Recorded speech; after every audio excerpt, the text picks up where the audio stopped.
আসসালামু আলাইকুম রহমতুল্লাহি অবরকাতুহু। সম্মানিত দর্শক, ভারতের রাজনীতিতে চাণক্য নীতির যে প্রভাব, এটি আপনারা সবাই কম বেশি জানেন।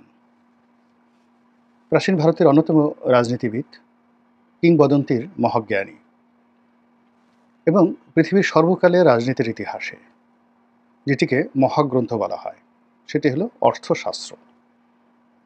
এটির রচয়িতা কৌটিল্য, যার আর এক নাম চাণক্য। খ্রিস্টের জন্মের প্রায় ২২০০ বছর, অর্থাৎ ২০০ বছর আগে বা ২৫০ বছর আগে প্রাচীন ভারতে একটা বিশাল সাম্রাজ্য প্রতিষ্ঠিত হয়েছিল। চন্দ্রগুপ্ত মৌর্য নামে একজন সম্রাট, যিনি এটি প্রতিষ্ঠা করেছিলেন। তো চন্দ্রগুপ্ত মৌর্যের যে রাজবংশ, এটি মৌর্য সাম্রাজ্য। এবং ভারতবর্ষের ইতিহাসে ৫,০০০ বছরের ইতিহাসে ইউনিফাইড ভারত বলতে সর্ববৃহৎ যে রাষ্ট্র কায়েম হয়েছিল এবং যে রাষ্ট্রটি দীর্ঘকাল ধরে ভারতের যে ভারতীয় আধিপত্যবাদ এটা বজায় রেখেছিল। সে রাষ্ট্রে সুশাসন ছিল, সে রাষ্ট্রে শক্তিমত্তা ছিল, সে রাষ্ট্রের ধনসম্পদ ছিল। এবং এই রাষ্ট্রে কম করে হলেও ৩ জন, যাকে বলা হয় সম্রাটদের সম্রাট, রাজাধিরাজ, যারা পৃথিবীর ইতিহাসে স্বর্ণাক্ষরে যাদের নাম লিখিত রয়েছে। চন্দ্রগুপ্ত মৌর্য, তার যে ছেলে বিন্দুসার এবং বিন্দুসারের ছেলে মহামতি অশোক।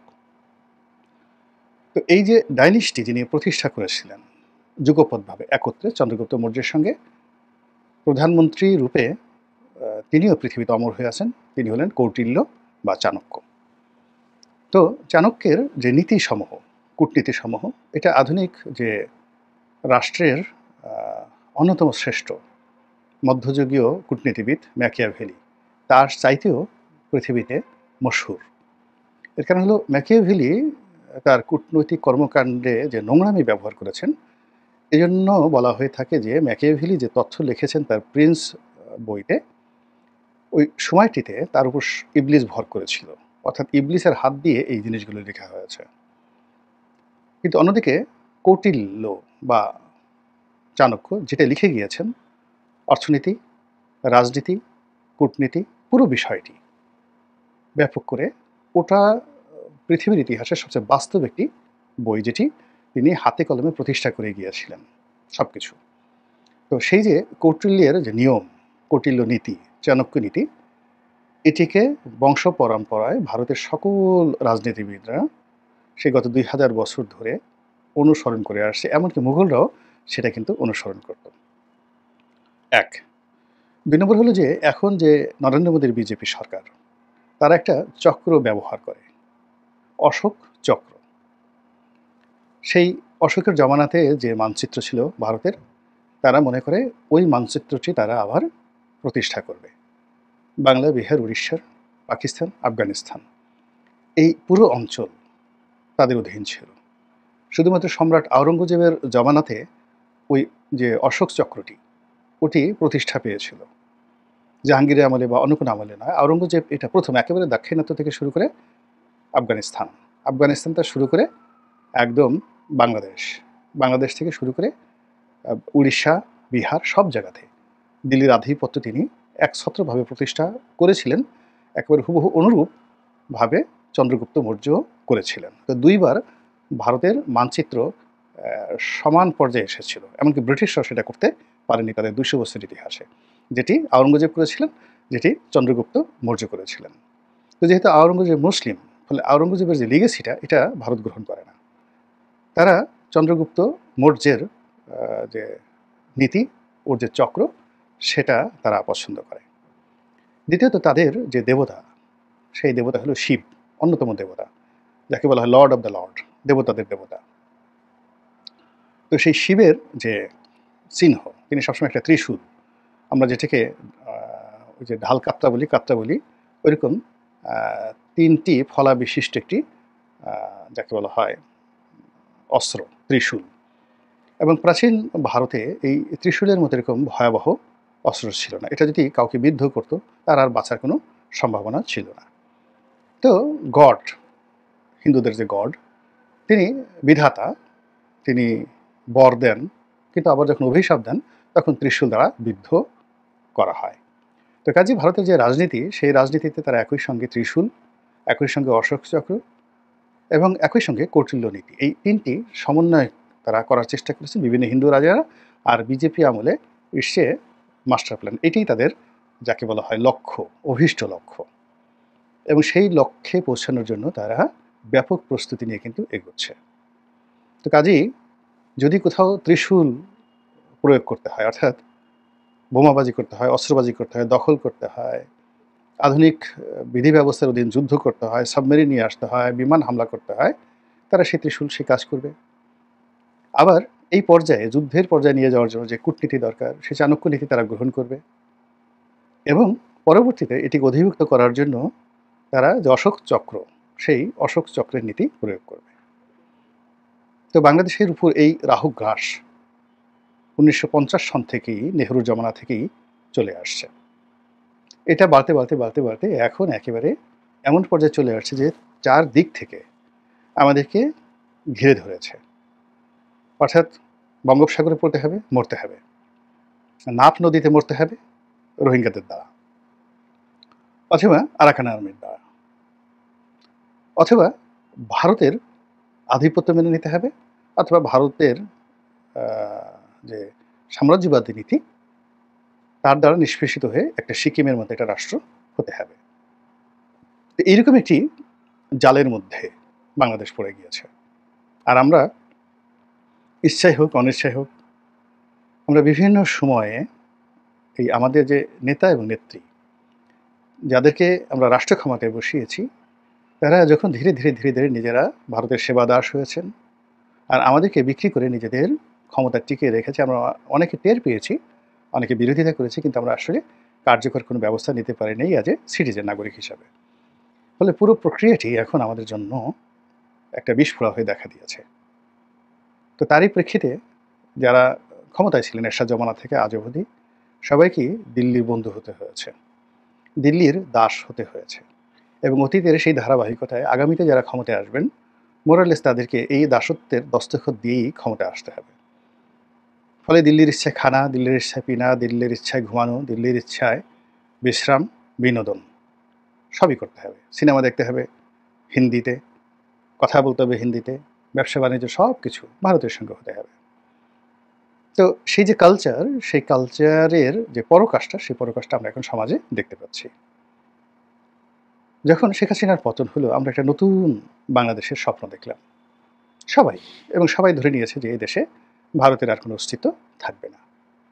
কিন্তু আমার কেন জানি মনে হলো যে ওই সময়টিতে আগস্ট মাসেই, তখন থেকে আমি বলা শুরু করলাম যে না, সামনে যে রাজনীতির মেরুকরণ আসছে, সেই মেরুকরণে জামাতের সঙ্গে আওয়ামী লীগের একটা বন্ধুত্ব হওয়ার সম্ভাবনা রয়েছে। এই কথা বলার সঙ্গে সঙ্গে তো সবাই রাগ হয়ে গেল। ইসলামপন্থী লোকগুলো, জামাতপন্থী লোকগুলো, একই ধরনের কথা, তারা আমাকে দীর্ঘদিন ধরে জামাত বন্ধু হিসেবে মনে করতো। আমি এরকম একটা কথা বলে ফেললাম।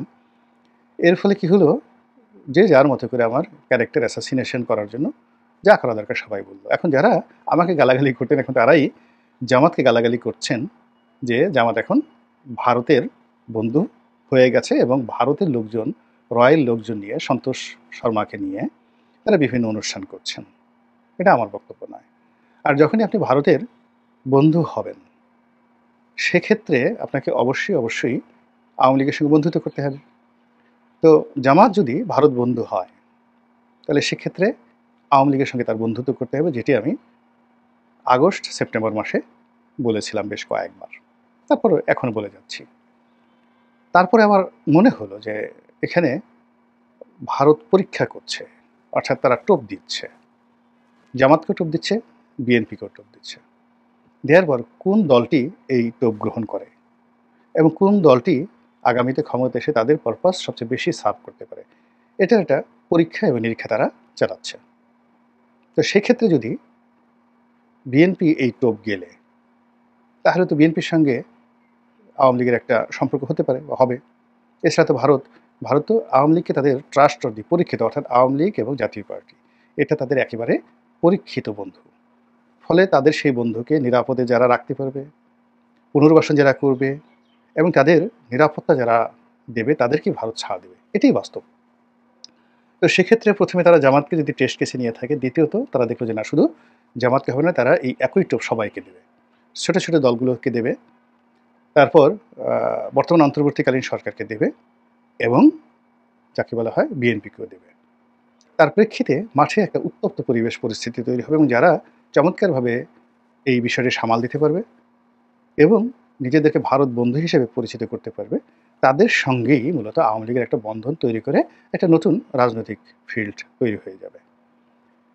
তো এই যে কথাগুলো, এই কথাগুলো কিন্তু আমি বলে আসছি একেবারে প্রথম থেকে। আর এর ফলে কি হলো দেখুন, এখন যে অবস্থা তৈরি হয়ে গেছে সেই অবস্থাতে ঘুরে ফিরে সব জায়গাতে আওয়ামী লীগ আসছে। আওয়ামী লীগ নিষিদ্ধ করতে হবে, এই কথা উচ্চারণ করার সঙ্গে সঙ্গেই একমুখে উচ্চারিত হচ্ছে, তো 10 মুখে বলছে না না না, এই কাজ করা যাবে না। ছাত্রলীগকে নিষিদ্ধ করিয়েছি, তাতে কি হয়েছে, আরও তো ক্ষতি হয়ে গেছে, ইত্যাদি ইত্যাদি। আওয়ামী লীগের মিছিল হচ্ছে, একপক্ষে বলছে যে তুমি পারলে এখন মিছিল ঠেকাও, আমাদেরকে গালাগাল দিয়েছ, তো আমাদেরকে গালাগাল দেওয়ার ফলে আমরা এখন আর আওয়ামী লীগের সঙ্গে মারামারি করতে পারবো না, পারলে তোমরা ঠেকাও। ফলে আওয়ামী লীগের ঝটিকা মিছিল দিন দিন বড় হয়ে যাচ্ছে। এরপরে আওয়ামী লীগের কমিটি গঠন হবে, দেশের প্রতিনিধি হবে, প্রায় প্রতিদিনই দেশি এবং বিদেশি গণমাধ্যমে আওয়ামী লীগকে নিয়ে আলোচনা হচ্ছে। আওয়ামী লীগের বাংলাদেশের মুখপাত্র কে হবেন, কারা কারা আওয়ামী লীগের কমিটিতে থাকছেন। এখন দেখা গেল যে তারেক রহমান সাহেব প্রধানমন্ত্রী হবেন, জামাতের আমির উনি প্রধানমন্ত্রী হবেন। এই ধরনের যে কোনো খবরের চাইতে শেখ হাসিনা আওয়ামী লীগের সভানেত্রী আর সাধারণ সম্পাদক কে হবেন, বাংলাদেশ মধ্যে আব্দুল হামিদ হবেন, নাকি সাবের হোসেন চৌধুরী হবেন, নাকি গোলাম মোল্লা রনি হবেন, জাস্ট কথার কথা। এই ধরনের একটা ফেক নিউজ যে কোনো লোক যদি ছেড়ে দেয় 3টা ছবি দিয়ে, সঙ্গে সঙ্গে দেখবেন যে ওটা ওই নিউজগুলোর সে ভাইরাল হয়ে গেছে। এবং এই যে আওয়ামী লীগকে নিয়ে যে একটা অবস্থা, সেই অবস্থাটা ভারতই তৈরি করে ফেলেছে সুকৌশলে সেই জুলাই আগস্ট বিপ্লবের পরে। আর এই ভারত বিরোধিতা যারা করেছে তাদেরকে জলে স্থলে অন্তরিক্ষে সর্বনাশ করার জন্য যে মাস্টার প্ল্যান ভারত করেছে সেটাও বাস্তবায়ন হয়ে গেছে। ফলে দেখুন, জুলাই আগস্ট বিপ্লবের বেশিরভাগ নেতারা হতদমিত, ফ্রাস্ট্রেটেড, অবসাদগ্রস্ত, একটা অংশ দুর্নীতিগ্রস্ত, একটা অংশ বিক্ষুব্ধ, আরেকটি অংশ নিন্দিত, জনগণ তাদেরকে নিন্দা জানাচ্ছে আর ঘৃণা করছে, তাদের মধ্যে ভাঙ্গন দেখা দিয়েছে। এই যে একটা শূন্যতা, মানে বিপ্লবের মধ্যে একটা প্রতি বিপ্লব ঘটানো, একটা শূন্যতা তৈরি করা, যারা রাষ্ট্র ক্ষমতায় রয়েছে তাদের মধ্যে একটা আতঙ্ক ঢুকিয়ে দিয়ে তাদেরকে ভারতমুখী করা।